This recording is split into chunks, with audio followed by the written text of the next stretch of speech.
Hello and welcome to Dropkick for the Win, your new favorite NFL show. And we're gonna be your new favorite NFL show because you already watch our other shows like Court Vision and 3 On Lights Out. So you know us, you, me, Kilroy, Mongo, and John. We're actually the three hosts of 3 On Lights Out, and now we're bringing in the NFL because we are all just sports fans in general. But I've been wanting to do a football show, and these fine gentlemen decided that they would actually participate for once. So here we are. We're kicking it off with NFL playoff predictions, and there was a couple coachings that got fired. So let's start with the coaches fired, and then we'll end with the playoff predictions.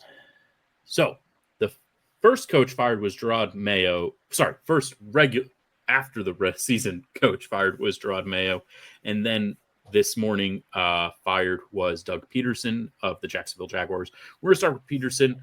I'm not particularly surprised by this. The writing was kind of on the wall throughout the season. There was questions of whether or not he was even going to last the season. I guess the reason they gave him the season was because the fact that Trevor Lawrence got hurt. So they wanted to see if the team would improve or not improve, would at least show some sorts of improvement throughout the season even without him. They did have a former first round pick as their backup quarterback. Not that he was much of a good quarterback for his former team, hence why he's on the Jaguars to begin with. But there was a lot of expectations going into this season for the Jaguars. They were expected to be in the conversation for the playoffs, and instead they ended up being in the conversation for potentially the first overall pick. They ended up not getting the first overall pick, but it was hairy at points. So Doug Peterson's out. This is apparently another highly coveted position because there's so much talent on this team. They have a young quarterback.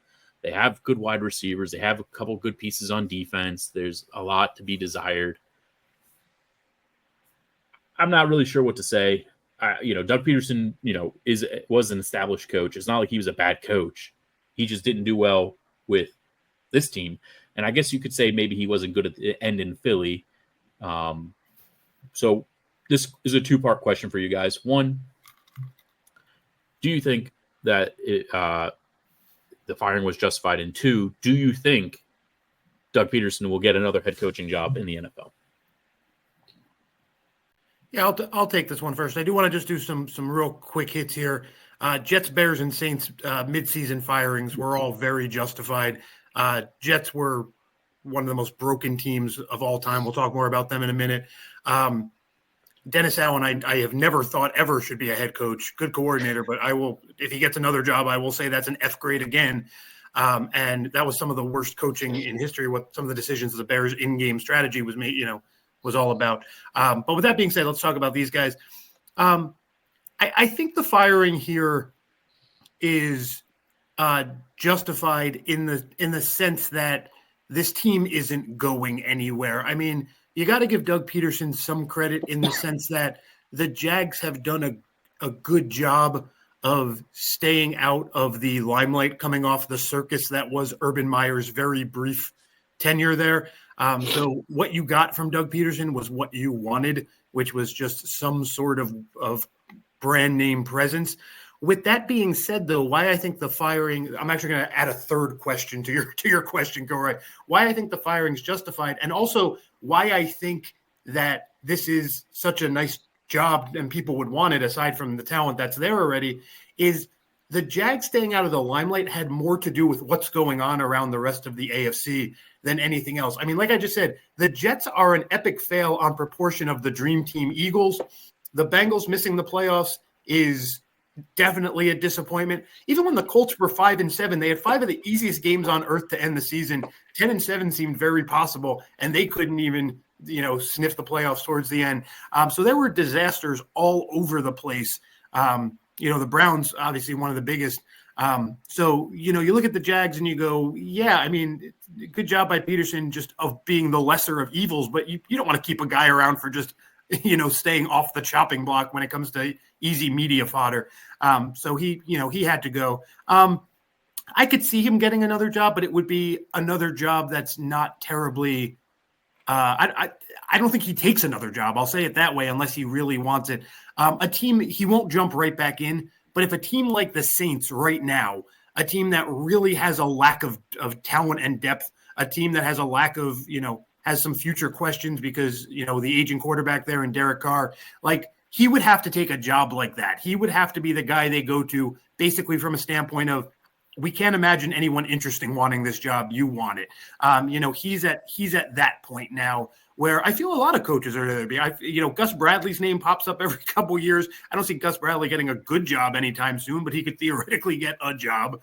Arthur Smith is another one. So I put him in that category now of guys who could coach again, but as he gets older, may not want to coach again because I don't see him being a premium choice ever again. But do you see him potentially becoming an assistant again? Yeah. But again, I don't really know if anyone. I think he's lower on every draft board, but again, I don't think he's by any means. I mean, let's put this into perspective. Brian Flores was literally blackballed from the league for trying to argue the Rooney Rule. To try and take the Rooney Rule to court. Someone took a flyer on him in Minnesota, and now he's one of the top 5 coaching names in the market again, 2 years later. So, I mean, it's hard to get yourself kicked out of the coaching carousel in the NFL. He'll be fine. I just don't know if he wants to take another job that, is not necessarily ideal. That's fair. Yeah, I mean, when you did say New Orleans, that was a team that was popping into my head when you were saying what you were saying. I mean, I could see that working out to a degree, right? Because they need a more established coach who's a good coach and they just need to have a solid offseason. And it's not like that division's particularly strong, right? They could easily win the division next year if they get a good coach and they stay healthy, right? It's not out of the realm of possibility. I know that Tampa Bay likes to get in their own way at points during the season. Baker did look like an MVP at points during this season, but that team as a whole, they have just big brain fart games. I mean, the fact that they lost both games to Atlanta and almost lost would have lost the division because of it. If Atlanta didn't, not blow a big lead, because Atlanta was winning yesterday, correct? Most of that game, and then just blew. It was like watching two teams who decided not to bring their defenses into the stadium. Okay. It was pretty dumb. But either way, it's New Orleans does make sense to me. Dallas.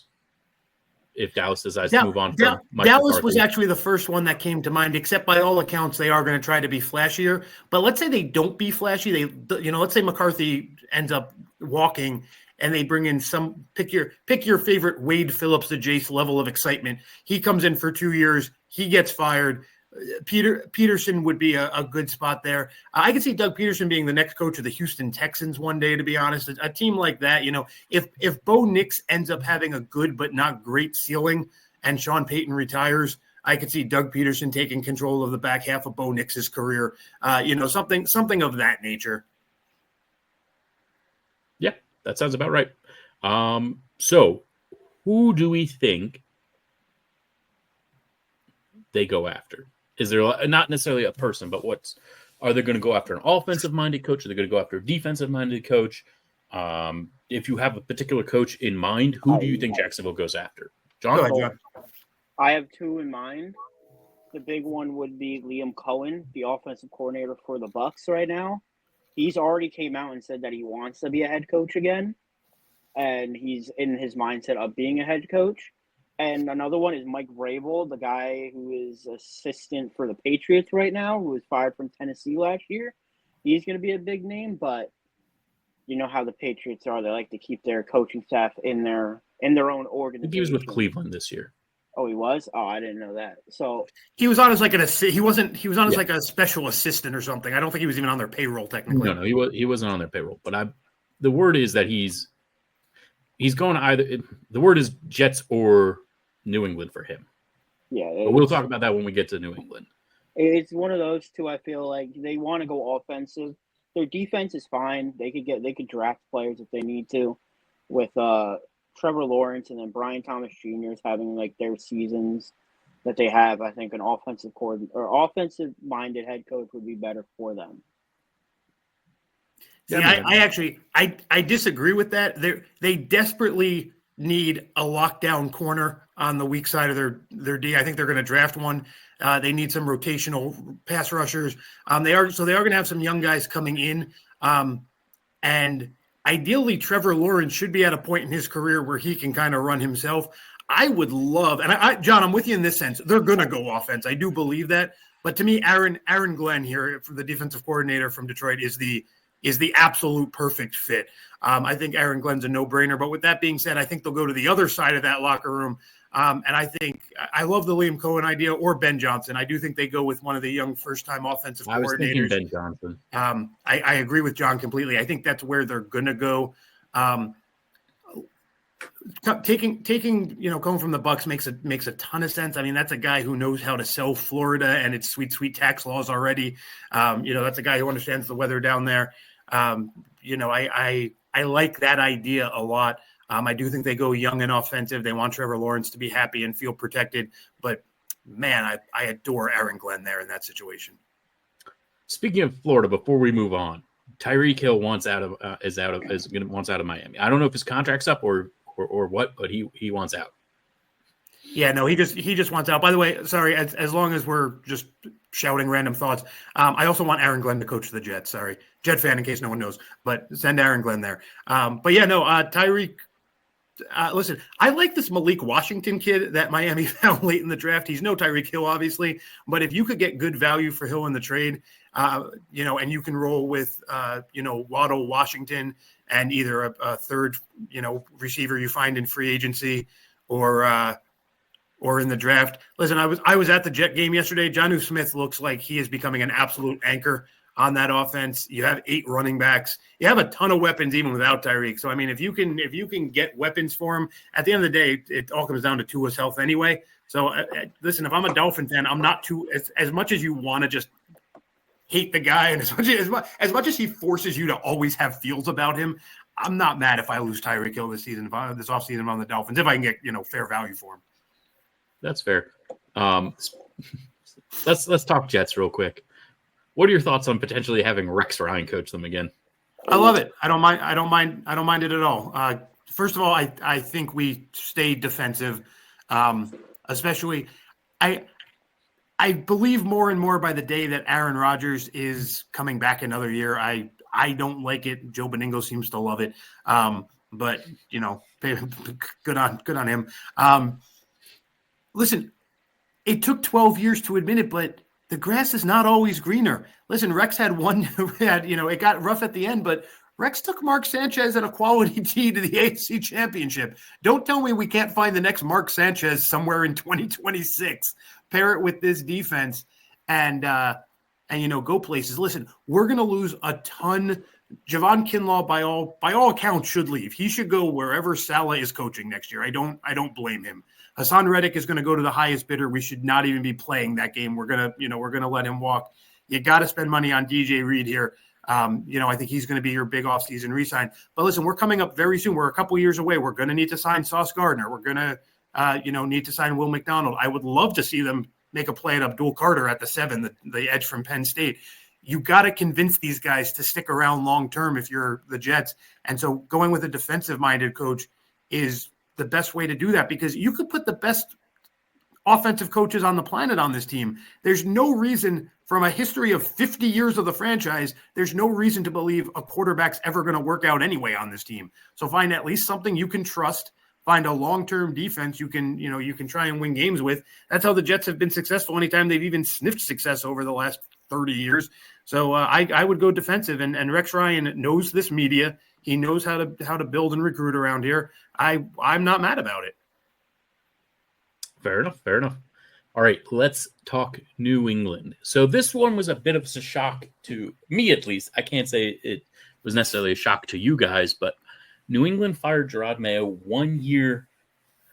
After 1 year, Robert Kraft handpicked him to be the successor to Bill Belichick, and he was only given 1 year, despite this team being depleted at all the almost every major offensive position outside of quarterback. And going into it, it was a question mark about whether Drake May was going to be able to become a franchise quarterback, and he looks like it, that he has the ability to. Obviously, it was only his rookie year. He's in the I think he's in the conversation for rookie of the year. I don't think he's going to win it, but he's at least top 10 in that conversation. What? It's not.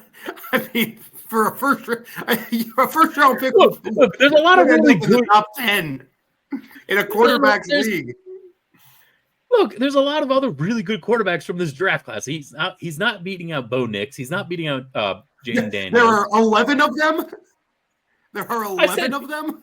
Okay, he's fourth. You said top 10. Not top 10. Quarterback top 10 rookie. Of the year voting? They're going to vote for a guard? Maybe. I'm just saying, I don't know how much people want to vote for him. That's all I was saying. He's definitely not in the top 3. He's maybe 4th at best. I'm just saying, if I finished 10th in the offensive rookie of the year voting, I wouldn't be putting that on my resume. That's more. I don't think your number is necessarily absurd. I just don't think it's worth reporting. Breaking news. Jared Verse finishes 13th in defensive voting, rookie of the year voting. I'm not going out and drinking and celebrating that. Anyway, I digress. Please continue. My point was, outside of they had no talent on that offense, right? They and it was a question mark with Drake May. That I give you 100%. You are correct on that. And their defense was also pretty dry. The whole team was bad. They weren't expected to be a good team. Oh, I agree with that. And to get fired after 1 year. Now, granted, early on was very rough, but I didn't watch most New England games pretty much ever this year. Nor did Gerard Mayo, apparently. But did he at least? Did the team seem to have been improving? I mean, was he that bad of a coach? I know early on it was not working. I know that, but did he just not progress at all? Or was it they just because of this win? And then John, I know you have a bit more of a conspiracy theory, so let me lay down some facts here real quick to answer Kilroy's question, and then I'll pass it over to you because then you can lead right into where they should be going moving forward because your theory kind of leads with that. Kilroy, your evaluation is completely correct. You knew that, I knew that, John knew that, everyone knew that. Unfortunately, where Mayo got himself in trouble is Mayo didn't act like he knew that. Where he got in trouble was the way he talked to the media. Now, remember, first of all, a couple of things here before I get into that. First of all, he was given this, next heir to the throne contract, whatever nonsense he got put in his language he got put in his contract last year, in part because Robert Kraft thought he was going to lose Mayo. Mayo had, looks from the Raiders, from the Broncos, from the Eagles. And so it's kind of that you date the boy who gives you an opportunity thing in high school, right? I'm going to lose him, so I'm going to stay with him kind of thing, her, in fairness. But so this was kind of from a false pretense sense of panic to begin with. And I think once Robert Kraft got in the relationship, he saw it was more from a place of like courtship than actual, strong relationship. But secondly, the whole reason that made Mayo attractive was his ability to talk to the youth, right? It's a bad team, but it's a young team. And so they thought that Mayo would be good for that. But when Mayo's coming out and saying things like, couldn't run the ball, couldn't stop the run, that's all it is. Or like when he called the team, he literally just called the team soft one week. And then he tried to, double back and be like, no, I meant we were playing soft, not they're soft. Like literally, if he had taken it the other way, if he had just said, listen, we're bad now, but hey, we're young, we're growing. Like he almost would have helped himself by being softer here, by trying to come out and be the tough guy. listen, I'm sorry, and sorry, anyone out there between 18 and 25, feel free to send us angry comments about this. There's a certain way you need to talk to people that age, and calling them soft on a microphone is not the way to do it. So he really broke his image of what they thought they had, which was someone who would be able to work with, build, sort of hype up the young guys. There was definitely sort of a shine that wore off very quickly when they realized they actually had him, right? They kind of acted from a place, from a rush place. And so, all those things factored in, combined with the fact that, his actual in-game calling was not the greatest, was really what it was. But it was a bit unfortunate for Gerard Mayo that he was kind of, chased from a place of panic from Robert Kraft to begin with, instead of it being a really organic fit. Again, think about if you're listening out there, think of any relationship you've ever had. Relationships that don't form organically are way more naturally, inclined to demise, have a faster demise. And we see it here. That's all it is. That's fair. I honestly thought that last year they were going to go with Mike Vrabel, to be totally honest. I thought so. I think they do it again this year. I'm not to get ahead of myself, but I'm with you. Do you see them potentially going after Brian Flores? No. Again, I think more of a cultural thing than anything else, and not nothing more. Brian Flores also was very when he was on the Dolphins, he was very kind to really demonstrate a hatred for the other AFC East teams. I get that was gamesmanship, but he's not going to be necessarily beloved by the fans. Vrabel was a homecoming. They're very similar. I think they're equally talented coaches, but Vrabel makes way more sense. The only argument against not taking Vrabel is, do you wait until this team is better? But, if Vrabel can even remotely grow this team, which it looks like they should grow. I mean, Kayshon Boutte looked great in the last couple of weeks. Drake May looks like the real article. They're going to get another, obviously it's not the number one, but it's still a nice high pick coming up. So I would want to coach this team. I would assume any coach can help improve this team. Miami seems to be getting worse. The Jets still stink. You're basically starting in a world where you can easily go 4-2 in the division, to build the foundation. They're going to have a fairly soft schedule by virtue of the 4th place finish this year, next year. So you should be able to get a pretty quick jump start and then see where it goes from there with within an extra year of those guys. So I'd bring them in. But if they were to, if Vrabel does it, if Vrabel comes, sits out this round of carousel, so he's still available, the following year, 2 years from now, I could see them being tempted to wait, but I'd just lock him in now and see what happens. John, what's your conspiracy? Well, I think he got fired because of a win. It's just where I've been. They had the first pick, and all they needed to do was lose, and they keep that first pick no matter what happens. Them winning bumped them down to 4. I'm mindset on them getting Travis Hunter at 4 if he even falls, because you never know with what the Browns do, but the Browns need a QB, as what reports are saying, and if not, I mean, they could honestly seek a trade with like the Saints if the Saints need to come down and get one of the bigger QBs that are in this class, and they could get a wide receiver out of that, or they could sign T. Higgins and all that. I think they look for, if the reports are true, Travis Hunter will probably play both sides of the ball. I don't know how that's going to fit when it comes to the NFL, but him playing corner next to Christian Gonzalez, who was very good this year for them. If you look at all the stats for him, getting another guy for that defense to help wide receivers, because they need it really bad when it comes to facing all these AFC teams and some of the NFC teams that they face.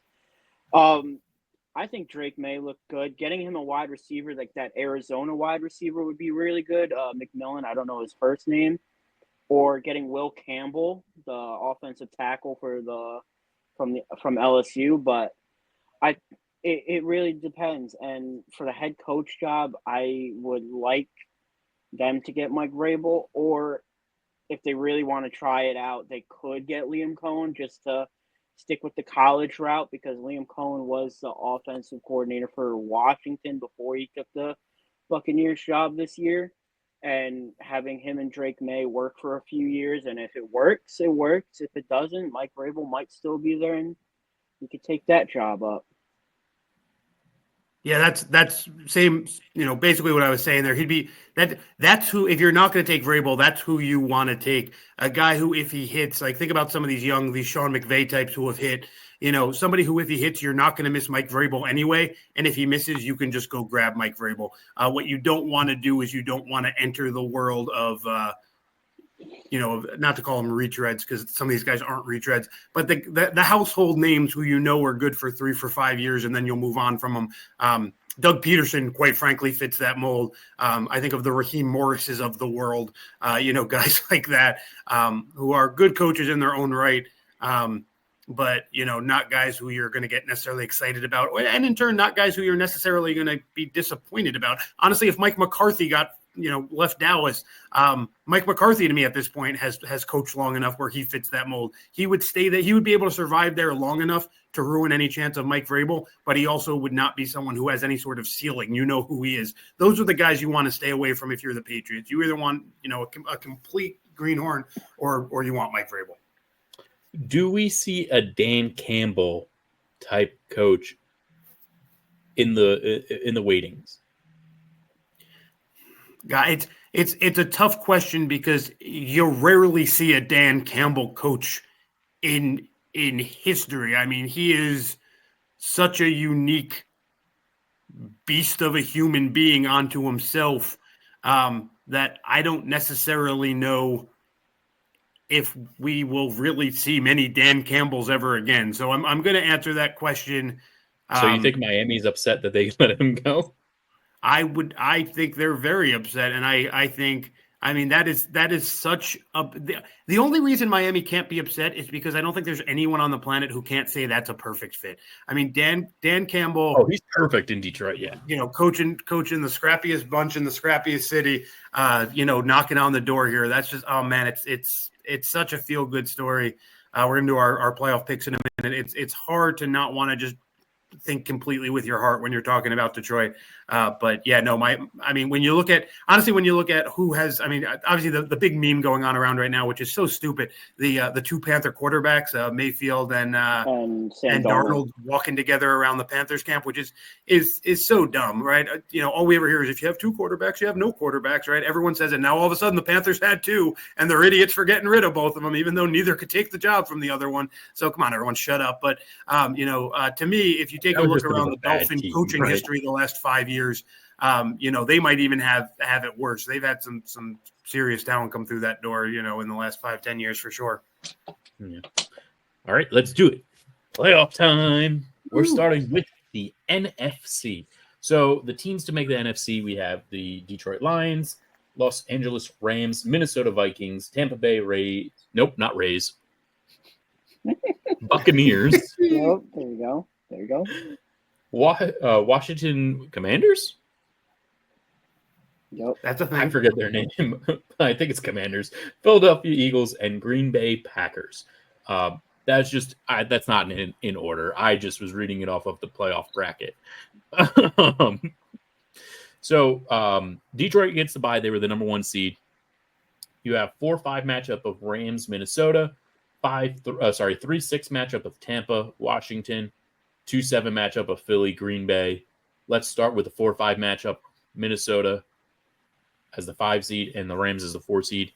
Minnesota is the first ever 14-win wild card team in NFL history, which is crazy to think about it. That if they won yesterday, they would have been the number 1 seed, but instead they lost to Detroit. And it's crazy to me. Before we kick things off, do you think the NFL should adapt the NBA's playoff ranking so that this doesn't happen? No. And I'll tell you, I get it. I get it from a fan standpoint. I get it from a player standpoint until you are sitting there last night, popcorn out, going, this game means absolutely nothing. If you're, yes, in this case, it meant a little something because it's the 1 versus the 2, but let's say it's the 2 versus the 3, right? Instead of the 1 versus the 2, which it could easily have happened that, it happened last year, right? Philly and Dallas were basically competing. for the 2 and the 5, right? It means so much less when the whole and listen, they could make other changes to make me change my mind, but the way it's currently constructed, where everybody plays a division rival the last week of the year, if you are going to take away the division title meaning anything, you have to change the way they do week 18. So at the very least, if you're willing to tell me we're going to restructure the way this whole thing is done, I'm willing to hear that. Also, more than a third of your season is played in the division. It makes no sense to make the division title meaningless and then play a third of the game. I mean, for context, that would be the same as 54 games, being played in division in baseball. And even they said that was too high. They brought it down to 48, which is in baseball not that different, but they do have these divisions, right? Division winners do get the higher seeds. So it is comparable, football to baseball schedule. The two that use that both have about the same ratio. So if you're looking at changing the schedule, if you're looking at changing, the full schedule and the week 18 thing, then I'm willing to hear it. But if that's your only proposed change, no, get out of here. They have way too much riding on the divisions for it not to count for something. Fair enough. All right, let's kick it off. Rams, Minnesota. Who do you guys have? We'll start with John. I'm going to go with I'm going to go Minnesota off the set of their offense is a little bit better, I feel. Matthew Stafford has been a little bit inconsistent as of recently. Not saying he hasn't been into the playoffs before, but I would like to see how he competes against this defense. This Minnesota defense the past, 5 weeks has been actually very good recently. And then having the Rams defense go against Jordan Addison and Justin Jefferson combined, one of those could go for 150 and the other one could go for 50 and 2 touchdowns. It doesn't matter. It's just going to be really tough to stop the offense of Minnesota. And their defense could give up 20 points, but Minnesota could still come out with the win. You saw it recently. So I'm going to go Minnesota. I also went Minnesota. And, the Rams' offensive line is not the greatest, and you have 2 double-digit sacks, pass rushers in the Minnesota defense. I just find it that alone is going to make it much more difficult for the Rams and to score, right? You need to keep your quarterback upright. Yes, they have a good run game, but you still need to be able to pass, and having 2 top tier pass rushers on Minnesota is going to make it much more difficult. I also agree that the Minnesota's offense is going to be very difficult for the Rams to stop. And don't forget, they got Danny Dimes. He can always come in if Sam Darnold starts to struggle. Danny Dimes did win a playoff game. That's somehow factual. Hey, listen, I will openly go on the record as saying I might be wrong on this, because to me the Rams are actually the worst team in the party right now. With that being said, I'm still going to take the Rams here. I think this is deck chairs. I don't think either team can make it out of the second round of the playoffs. And I think the Vikings are criminally overrated. I thought the Lions' win last night was obvious. I saw it from a mile away. And I think this Viking team is one of the most overrated, teams by win ever. You had mentioned they're the first team to do this. And I don't think it's a reflection of how good they are. Look at this roster. Look at this coaching staff. This is a team that came out. Everyone on this team has some incentive to prove something. Josh McCown, your quarterback coach, goes 1-11 with Bryce Young last year. You don't think he has to prove to keep a job in the NFL that was on Carolina, which, by the way, it was. I mean, look at Frank Reich's history with mobile quarterbacks. It wasn't on McCown, but McCown comes back needing to prove that. Sam Darnold, 4th team, he obviously has something to prove. Aaron Jones sets out to prove that, he's better without Green Bay than Green Bay is without him. So they come out and they sweep Green Bay in the regular season. Brian Flores guy who should have the biggest chip on his shoulder of everybody after what happened with that lawsuit a couple years ago. At this point, Stephon Gilmore is basically proving himself that he's young enough to get in. He's 34, right? He's just playing for next year's one-year contract every year.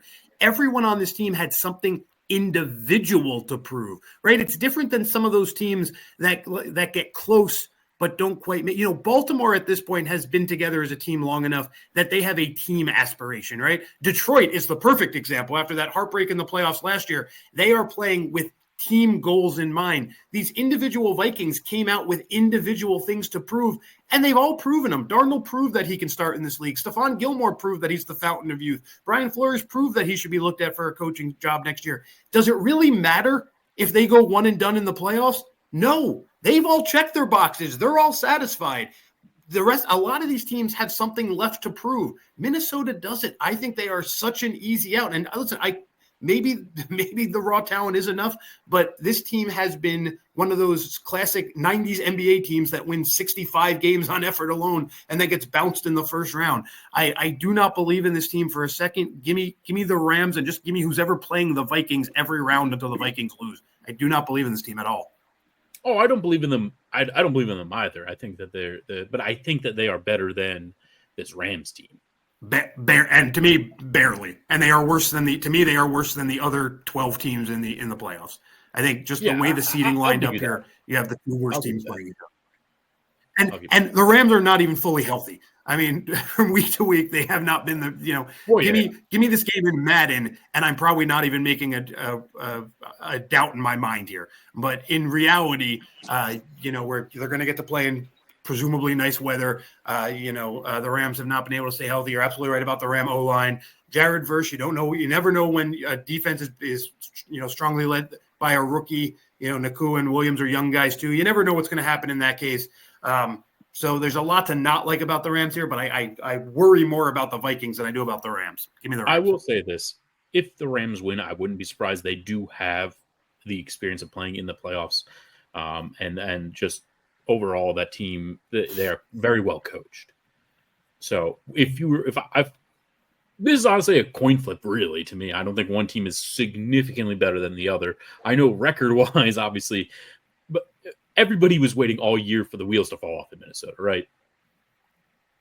Yeah, and I mean, look at listen, I get you play who's on the schedule, but 11-0 against teams that didn't make the playoffs, 3-3 against teams that did make the playoffs. I mean, come on, that's not a 14-3 team. That's a team that had a soft schedule. And I mean, that includes the Jets, the Giants, Tennessee, Jacksonville, the Bears twice. Are you kidding me? This isn't a team that's proven anything. No, it certainly isn't. John, you already answered this. Sorry. Let's move on to your team, actually, John.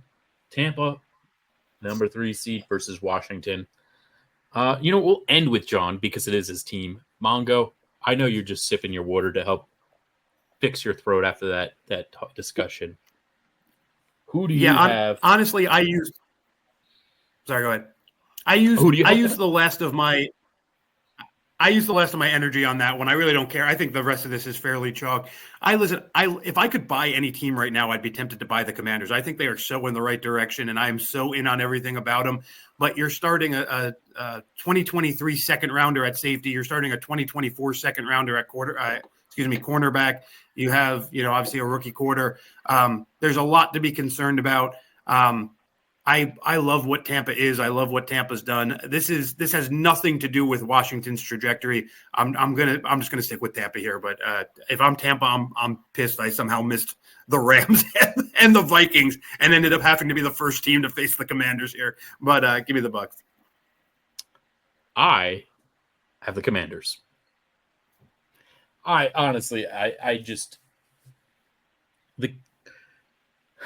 They've been so inconsistent, Tampa, that I'm concerned that it's going to linger into the playoffs. Yes, I know that they got hot when it mattered, which is what allowed them to make it into the playoffs.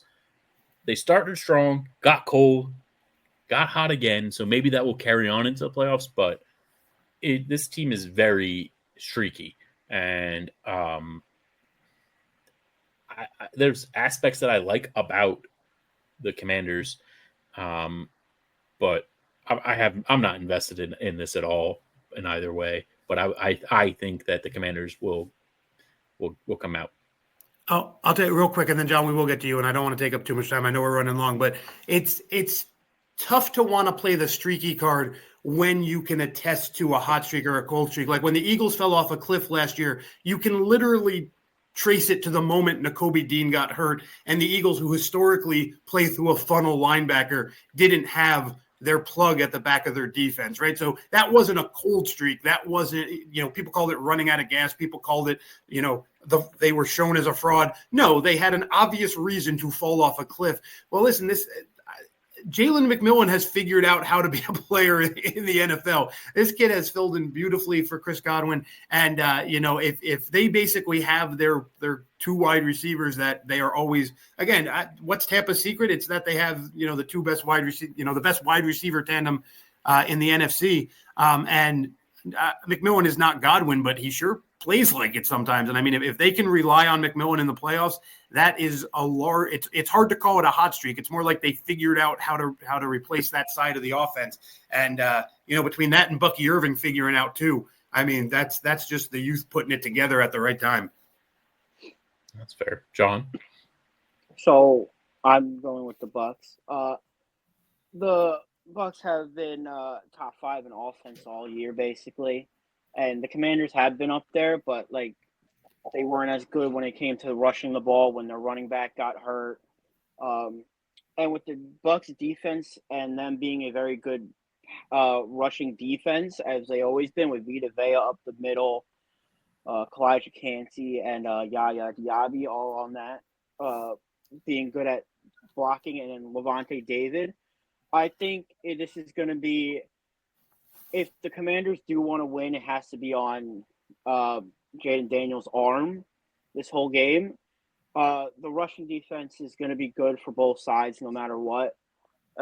It's whoever can get that passing game going. And if Marshawn Lattimore for the Commanders is healthy, I think this game will be really close when it comes down to the end. Yeah, Marshawn Lattimore, by the way, part of that Saints team that used to give the Bucks fits when they had Tom Brady. I was ready to pick the Marshawn Lattimore curse, and pick the Commanders, but he's apparently, the Saints have been so bad the last couple years. He's only career something like 9-8 or 8-9 lifetime against the Bucks. He's really cooled off, but I have fond memories of Lattimore just ruining Bucks fans' dreams year after year after year. But great signing, by the way. Great midseason acquisition there by the Commanders, knowing what we know now. Yeah, no, certainly was. Let's go to Philly, Green Bay. I think this is not going to be a question of Philly, right? Philly, yeah, we can. Unless you want to disagree, we can move on here pretty easily. All right, moving on. I have Detroit, Minnesota. I have Detroit winning. And I imagine whoever you have is Detroit's beating. I mean, I don't know if because of who I picked, I didn't actually go to the second round on this. I would be left. Yeah, I would have Detroit beating Minnesota. Yeah. No, you had the Rams, didn't you? You had the Rams. Oh, it doesn't matter. It's the 4 or 5 game, so it wouldn't matter. Yeah. I'd have Detroit playing the Rams and winning. Kilroy, what'd you say? You had Detroit beating the Vikings? Yeah.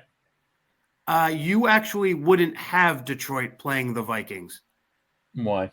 Because of reseeding the Commanders. The Commanders would play the Lions. That's stupid. I don't think it matters. I have a funny feeling we're all getting to Lions-Eagles here at the end of this. It's Lions-Eagles at the end. It doesn't matter. And I let's just go to Lions. Wait, John, do you not have Lions-Eagles? I said I have a little bit of bias to my team, but that's right. So wait, you have the Bucks beating the Eagles? Is that what you have there? Yeah, I have that in a very shootout because they've had that in years past, like they did last year in the playoffs. And I feel like Baker and the Bucks could pull it off. So I have Lions and Bucks going to the NFC Championship. I'm not mad at Lions, Eagles, Bucks. We are a very competent show for a pilot episode. I'm not. I personally have Detroit advancing because I just believe in them. Well, I mean, they made NFL teams look like college teams out there with the way they were just scoring on every good team or every bad team. They let Jacksonville score 6 points, and they scored 49 points in a game, and then they scored 52. And then obviously the very next week they lost to the Bills 43-40 or whatever it was. So I think the Lions are going to go. I think the Bucs end up losing to the Lions, of course. So I have the Lions going to the Super Bowl. Yeah, I really want the Lions to go to the Super Bowl. I really want them to go. I need to express from the bottom of my heart. Listen. Don't you make me mad at you. On the NFC side, I am an Eagle fan at heart. I went to college in South Jersey. All my best friends are Eagle fans. I want the Lions to go. I really do. And honestly, if this NFC championship could be played in Madden, I do think the Lions win. But the problem is this Eagle offense is so deep and so clever in how they use everybody that you really need your 11 best defenders out there giving their best all the time. And it'll really be the first time that Aiden Hutchinson's injury is on clear display. Yeah, and I think that's going to be too much to overcome for Detroit. And I'm sorry. Listen, I already have Detroit going to the Super Bowl in 2026. But right now I got to take the Eagles from the NFC here. That's fair. I understand. Let's move over to the AFC.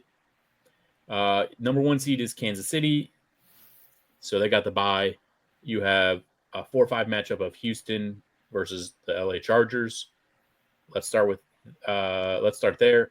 I have the Chargers winning. I think Houston they seem to not be able to be piecing. They don't have the same fire maybe it's just because of all the injuries to the wide receivers and stuff like that. But this doesn't seem like the same team that was so crazy last year. They won the division. It wasn't really close because the division is just so bad.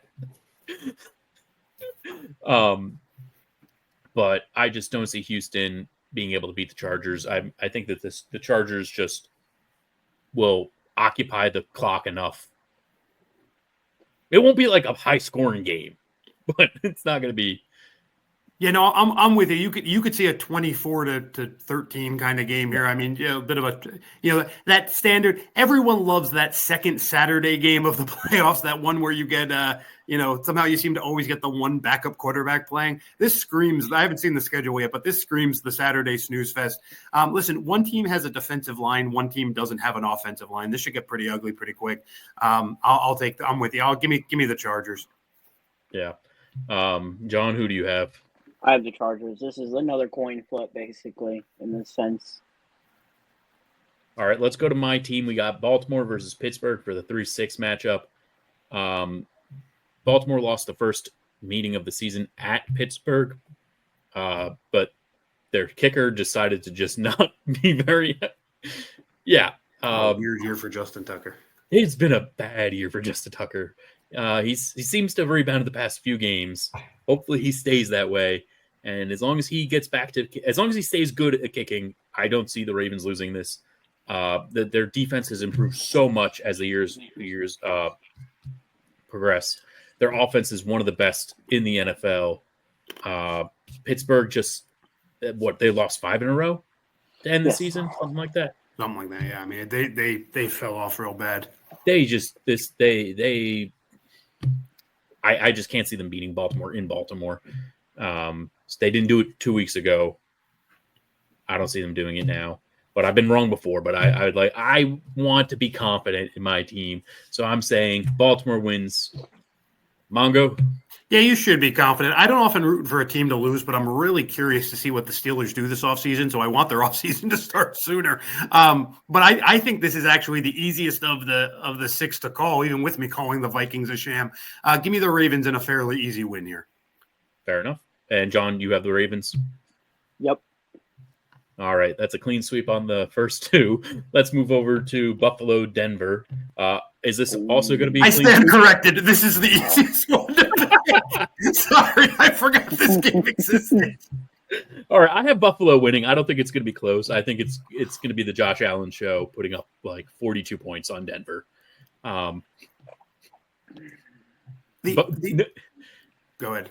Yeah. I mean, no offense to Bo Nix and and Sean Payton, but It's hard to look at a team that can't figure out which of its three running backs is slightly less mediocre than the other two. But I mean, it's such a weird team on paper that just is little engineering that could all over the place. And listen, to me, it's a no-brainer where the coach of the year belongs this year. I think what Denver's done is absolutely amazing. And listen, we saw it with the Tim Tebow Broncos, right? When they kind of trudged their way in, and then all of a sudden we're able to just kind of outthink the Steelers to a win. So you can't say never, but man, this one. Listen, Josh Allen is a Houdini. It's really hard to throw a snowman, right? If you're gonna try and pull a fast one on anyone and catch them napping in the playoffs, it's not Allen, it's not Mahomes. I'll tell you that. And so to me, Denver really has little to no chance here. All right. So, John? I got to say this. Denver has number one defense in the entire league. I don't think it's going to stop the Bills' offense at all. But with Patrick Surtain being the best corner in the league altogether this year and their defensive line actually being solid, it's going to be a blowout. I think it's going to be like 30-10 or whatever it's going to end up being. But I just have to give a little bit of green light to what Denver has done on the defensive side. Offense, there is a little bit of no wide receiver one or no running back at all. But other than that, I have to say something good about Denver at all. With all due respect, if I played Oakland twice and the Jets once, my defense would be towards the top. True that.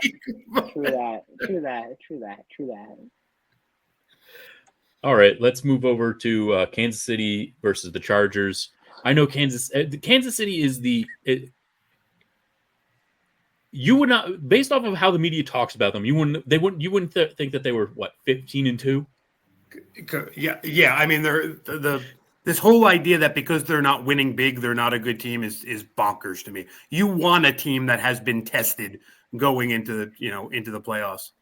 I have them winning. They have a really good defense. They have a very, at any point, their offense can. I know they haven't scored 30 points. Oh no! But they're still a very consistent team. Their defense is very good. I do think it will be a close game. I don't think that I think the Chargers have the ability to beat Kansas City. I still think ultimately Kansas City wins it and advances to the AFC Championship game. Yeah. I forget who they were playing. It was Kansas. It was Thanksgiving weekend, whoever they had there. But it was your typical Kansas City wins in a slog fest. But if you took away, Mahomes, like basically deep balls, and his throws to his rookies, just trying to get them kind of in sync with him, he was basically completing 2 out of every 3 passes for 94 yards. And it divided out to 9.4 yards per 3 completions, basically. And what that amounts to is what I'm effectively going for there is if you just give Mahomes anywhere on the field, he'll burn you for 10 yards and 3 downs every single time. I mean, they've gotten as close as they have because Mahomes is trying to build, rapport with his receivers. He's trying to get everyone included. He's trying to, they're trying out different plays in the playbook. They know the margin of error is 0 in the playoffs. They know that because they've been there every year. So they're going to take away some of those goofy plays that they know don't work. They're going to take away some of those high risk deep throws. They're going to take what you give Mahomes, which is going to be bad for the other team. And just do the math. Look back at how you'd be doing financially if you just bet on Patrick Mahomes every single game of his life. I mean, why would I not do this? Give me the Chiefs.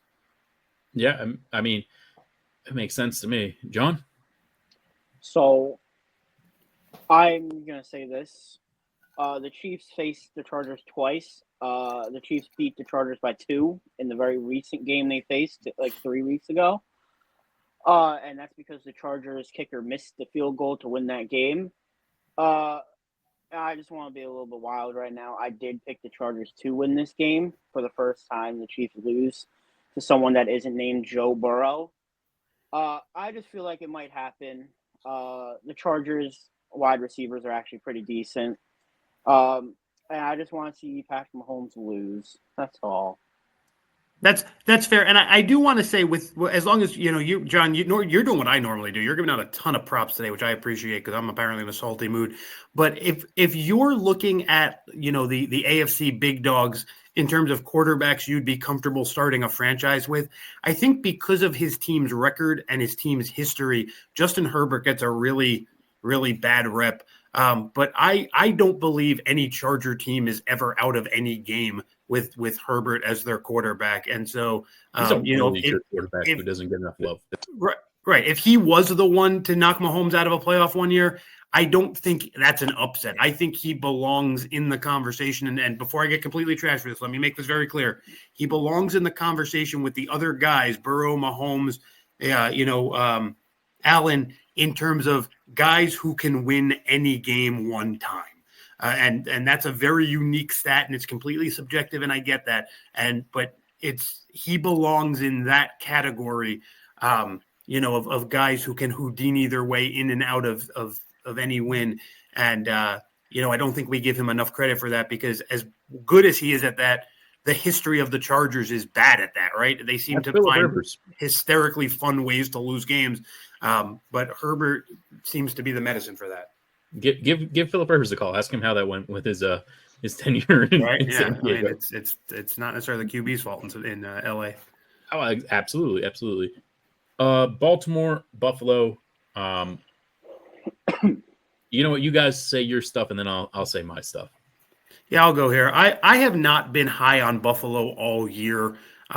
They sold off a bunch of pieces. At some point, losing Tre'Davious White, losing Jordan Poyer, somehow seeming to always have their entire linebacking core out for the season by week 3. That's got to add up. At some point, the lack of experience, matters. I think they've done a great job of filling in guys. But this is a team that I believe in the Ravens every year until they prove me wrong. I didn't believe in the Bills. So, sometimes you just got to use your eyes and definitively give me the Ravens here. Again, I think this one gets actually a little bit away from them. Give me the Ravens by about 13, 15 in this game. Though again, I get that Josh Allen is Josh Allen, but give me somewhere in the like 30 to 17 range on this game. John? So I think the lack of wide receivers on the Bills side is really going to show in this game. Like Shakir being that number one wide receiver all year was good. It was cool to see how Josh Allen could throw to someone that isn't Stephon Diggs.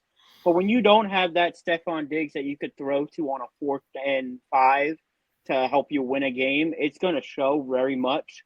I know Lamar Jackson doesn't really have that, but as of recent, Zay Flowers has looked pretty decent when it came to catching. You have your backup running back in Hill who can catch balls. And the Ravens defense has basically been on fire at the end of this season, for the end of this season. So it's going to be very hard to go against Lamar Jackson and these Ravens.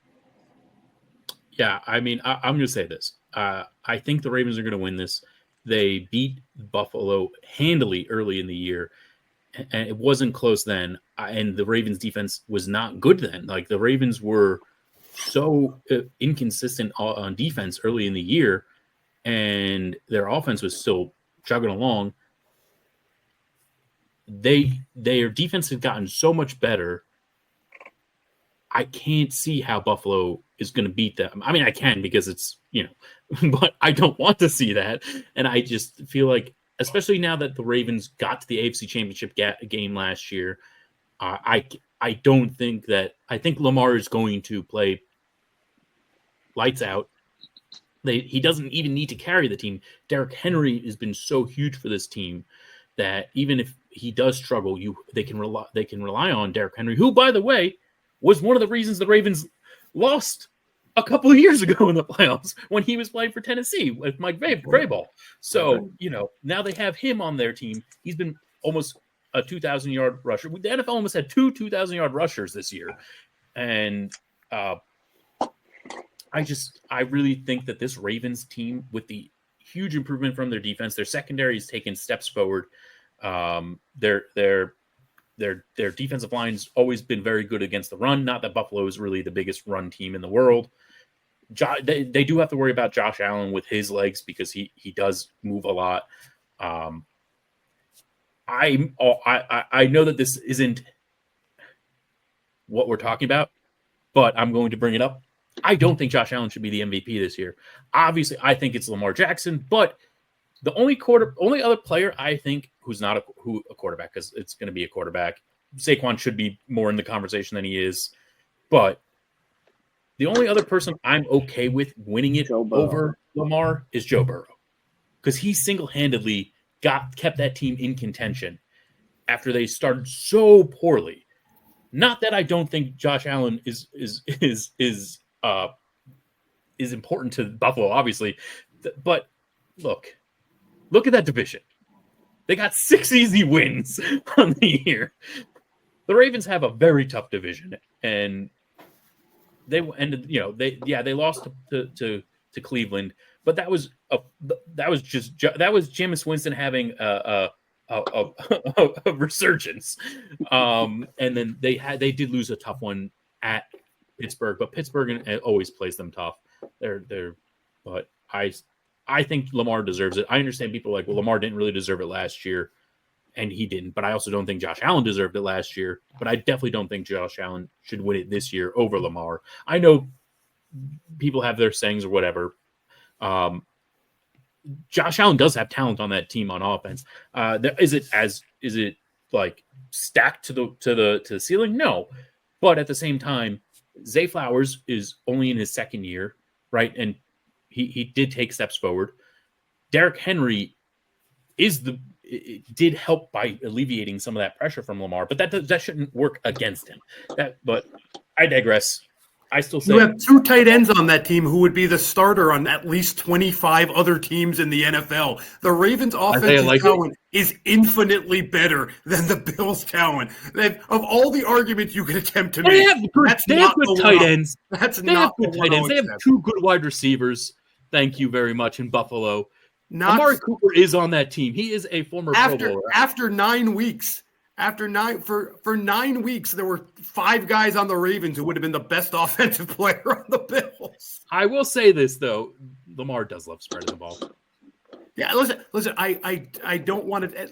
And listen, honestly, I don't think I catch that for Josh Allen either. So I'm not against you on this one. I just think the easy out argument for Josh Allen here, which I think does hold water in this case, is this Bills team. About 40 of these Bills. They're bad. Without Josh Allen, they go Amari Cooper. Don't discredit that guy that John talked about that I can't remember his name. So clearly you should discredit him because I can't even remember his name. But that's not relevant. And they do have a good tight end. I'm just saying take Allen and Lamar out of the league completely, and have them play the same schedule. And I think the Ravens are 5 to 7 games better than the Bills. I mean, I still think the Bills have 6. Like, are we talking about with their current backup? Or have them play the exact same schedule. But do they have the competent? Like, who's the quarterback? Something is someone Mitchell Trubisky. They both get Mitch Trubisky as their quarterback. They both have to play the exact same schedule. They can both keep the other 52 guys the same. The Ravens are 5 to 7 games better than the Bills, easily. Easy. Derrick Henry's a way better running back than James. I'm not saying he's not, but I shouldn't discredit Lamar Jackson. Not. But if you put Derrick Henry in the Bills' offense now, also it could. Also, I have Baker Mayfield ahead of Josh Allen on my MVP voting. If I'm voting. Oh, that's sexy. I like that. I'm not mad. I'm not mad about that take. I don't like that take, but I'm not mad at it. Realistically, this is how I'd be voting if I could. These would be my 5, my 1 through 5. 1 for me is Lamar because I'm biased. I got you. I'm not lying. Number 2 is Saquon for me. I think Saquon really deserves a lot more credit than he is getting. He really was a missing piece for this Eagles team on offense. And I actually totally understand why he went to that team. That team has a fantastic offensive line, so he knew that he would be able to have a resurgence in his career. I don't think he thought he was going to have a 2,000-yard season, but he did know he was going to be a productive player, and I think he should be if I was voting, he would be my number 2. Number 3 for me would be Joe Burrow. That what he did for that Bengals team, and that is just has one of the worst defenses ever. He definitely deserves to be in it. And then my number 4 is Baker Mayfield, and then Josh Allen, and then number 6. Not that it matters, is Derrick Henry. Listen, we are very short on time here, so we do not have time to go further. But I don't hate that list. I'll give you that. Okay, all right. So John, you have what? Chargers versus Ravens. Ravens. Who do you have coming out? The Ravens. Mongo, you have Chiefs, Ravens. Who do you have? Chiefs. I have the Ravens coming out because obviously, I understand. I do want this rematch, to be totally honest. As long as Justin Tucker isn't an idiot like he was provoking Travis Kelce before the game like he did last year, I think that the Ravens want this rematch, and I think that they come out on top this time. So my Super Bowl matchup is Detroit versus Baltimore. Mongo, who do you have? I have Philadelphia versus Kansas City. And John, you have Baltimore versus Lions. Okay. If it wasn't Baltimore, I want the Lions to win it all. But I have Baltimore versus the Lions. I have Baltimore winning. I do think it's the game the NFL deserves. I don't think the NFL wants it, right? Like that's not like going to bring in money for them. But I would love to see that. I have Baltimore winning. Listen, I actually would love to see the Raven Eagle matchup in the Super Bowl. Not only yes, that would be nice too. You get the Titans you get the 2 Titans of the backfield, and also that should go fairly quick. I'm always exhausted by like 8:30 on Super Bowl Sunday. But again, I don't even know if I did a power ranking if I'd put the Chiefs first. But why would I be dumb enough to bet against them? I can't. I understand. Give me the Chiefs. I'll take the Chiefs winning again. If the Ravens don't advance, I'd actually would like to see the Chiefs do a 3-peat. I know that like a lot of people wouldn't, but I don't mind them. I'll take my heart out of it and say I do think the winner of the Super Bowl comes out of the Raven Chief game. I will agree with you on that front. John, let's wrap it up here. What do you got? I got the Lions winning it all. That's fair. All right, three different picks. I like it. All right. Thank you all so much for watching. Remember, like, share, subscribe, comment down below who you have winning the 2024-2025 NFL playoffs and who you think New England will hire and Jacksonville will hire. Actually, all the teams, who they'll hire. Jets, Saints. I don't know. There was another team who fired someone. The Bears. The Bears. Yeah. You can only mess up so many fourth quarters before they fire you. Catch you guys next time. Love y'all.